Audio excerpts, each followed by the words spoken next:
Saya tak pandai ceramah, saya pandai bimbing je. Bangun, dia pun bangun dah penceramah suruh bangun kan. Dia bangun, rokok, dia pun rokok. I'tidal, pergi turun ke bawah. Sebab saya tengok tadi Haji duduk di bawah. Turun ke bawah, dia tak nak turun. Dia kata, kalau saya sujud Ustaz ke bawah, nanti saya tak boleh bangun.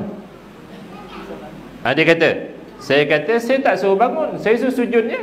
2 minggu ni, hari tu saya ke Sungai Kandis. Sampai lambat, rakaat ketiga saya sampai, Allahu Akbar. Depan saya ni ada 5 kerusi. Saya kanan tepi dinding ni, kan dinding ni, sini ada 5. Yang pakcik-pakcik ni bila rokok tu, dia rokok, bila sujud dia tunduk atas kerusi. Habis solat, saya pun zikir, mata saya melilau lah jam tu tengok 5 orang ni. 3 daripadanya waktu zikir duduk bawah. Dia duduk bawah. Tadi kerusi. Masa solat dia sujud atas kerusi. Masa zikir dia dah duduk menyandar kat dinding. Jadi bila saya nampak ni, sudah, ini ICU ni, critical ni kan. Asalnya nak tadabbur Quran kuliah maghrib tu, jadi tak jadi, terus tukar apa? Mendirikan solat. Kan. Jadi saya kata okey, cari buku, mesti masjid ni mesti ada buku tebal ni kan. Jadi setiausaha dakwah ni pun dapat satu buku. Okey, pegang mikrofon, baca yang ni, semua anggota sujud wajib diletakkan. Okey, saya mohon sekarang ni Tuan Haji yang 3 orang dekat sudut sana bangun. Saya tak pandai ceramah, saya pandai bimbing je. Bangun, dia pun bangun dah penceramah suruh bangun kan. Dia bangun, rokok, dia pun rokok. I'tidal, pergi turun ke bawah. Sebab saya tengok tadi Haji duduk di bawah. Turun ke bawah, dia tak nak turun. Dia kata, kalau saya sujud Ustaz ke bawah, nanti saya tak boleh bangun.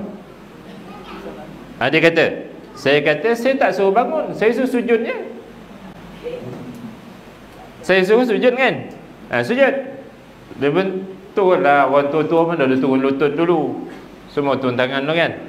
Sujud. Lepas tu kata, okay, duduk. Dia pun duduk lah. Cara dia duduk lah, macam-macam lah cara kan. 3 orang ni sujud balik, dia pun sujud balik. Bangun. Jadi 2 orang ni kata, kan saya dah kata tadi sambil sujud ni. Dia jawab, kan saya dah kata dia tak boleh bangun.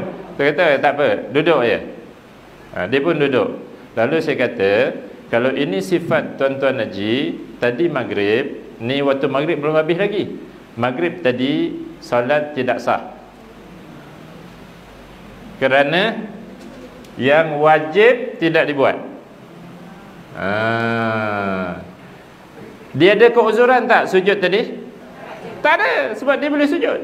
Yang dia tak boleh bangun balik. Maka saya kata, sekarang juga Tuan Haji bangun pergi sudut sana, ulang balik maghrib tadi yang 3 rakaat tadi. Buat semula sebab masih dalam waktu. Dia pun bangun pergi belakang, ulang. Habis Syak nak pergi makan tu canai kari kambing, ada orang panggil, Ustaz, tunggu gitu. Kan dia kata, apa Ji, marah ke tadi? Tak marah Ustaz, salam Ustaz, salam. Salam pun dia peluk kita, dia cium pipi, ada geli-geleman aku. Dia kata berlabak penceramah datang, tapi tak ada siapa yang betulkan dia. Macam tu point dia lah. Saya tahu bimbing penceramah saya tak pandai. Mendirikan solat yang wajib kena buat. Ini apa nama tuan-tuan Ji, benda ni kena ambil serius. Lepas tu masa kuliah tadi yang tanya, habis Ustaz, dia tak bangun balik rakaat kedua tu. Saya kata, tak bangun tak apalah, sebab dia tak mampu bangun. Buka muka Ustaz 3 persatu tengok. Angguk melopong tengok depan.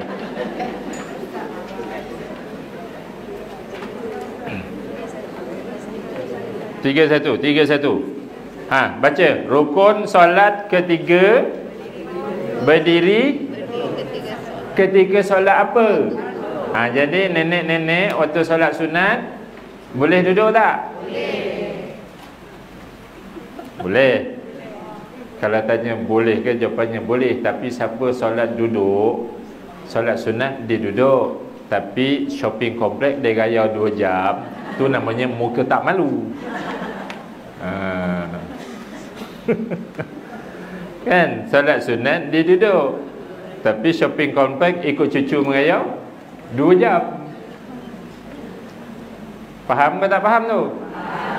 Jadi siapa mampu ikut cucu merayau berjalan shopping komplek, janganlah solat sunat duduk.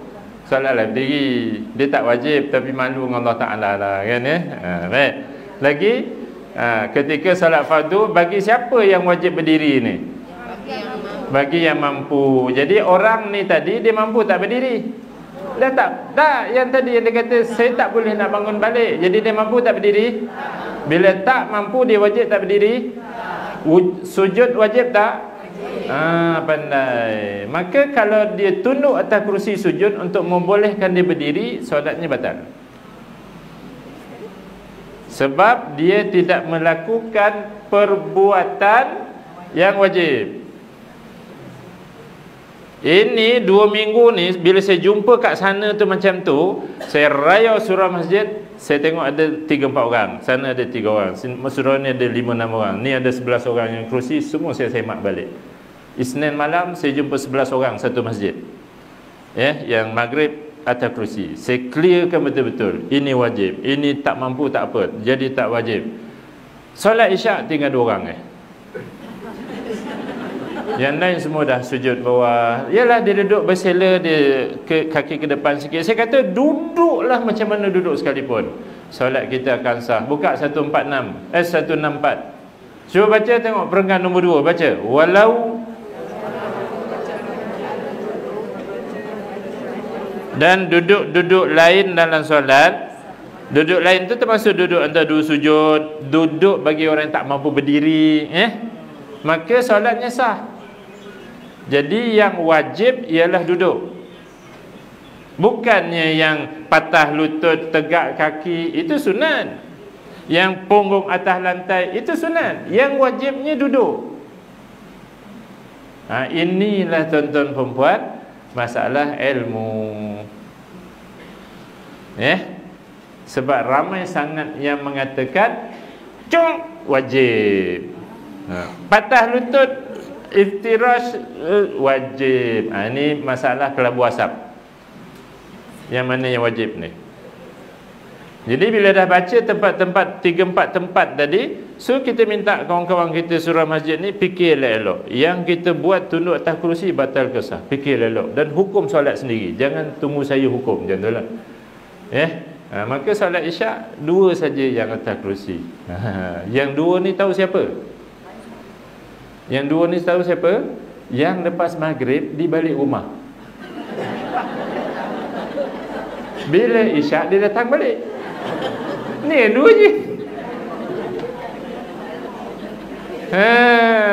Yang 9 tadi lepas maghrib duduk, ialah menyandar-menyandar kat dinding pun no problem lah.